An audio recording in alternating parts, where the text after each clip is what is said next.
તો મિત્રો આપણે જે ઓલું પાણી આવે ને, જો તમને દેખાતું આગે લાઈન આવે ને આગે, અહીંયાથી તમે એમ કહેતા હતા ને કે ધોઈ નાખે, તો જો અહીંયા ફરતું ફરતું ફરતું આયા પાણી આવે, ડિગ્રી પકડતું આવે આયા, પછી આ ગામડામાં આવે બરાબર. એ ગામડામાં થઈને હવે આયા કડે પાણી નીકળે બરાબર.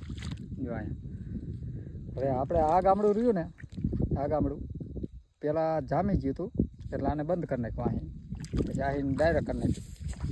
હવે આમાં જો ખેરી રહે ને, ખેરી જો ખેરી, આ ખેરી આ જીપ્સમ કહેવાય. જો આ બહુ મજબૂત આવે બરાબર. જો આ જીપ્સન જ્યાં રહ્યું ને, આ જીપ્સન આની અંદરમાં ગામડાની અંદરમાં રહી જવું જોઈએ બરાબર, ગામડામાં. એટલે આ પાટામાં પછી આપણે પાણી મેકીએ છીએ આમાં.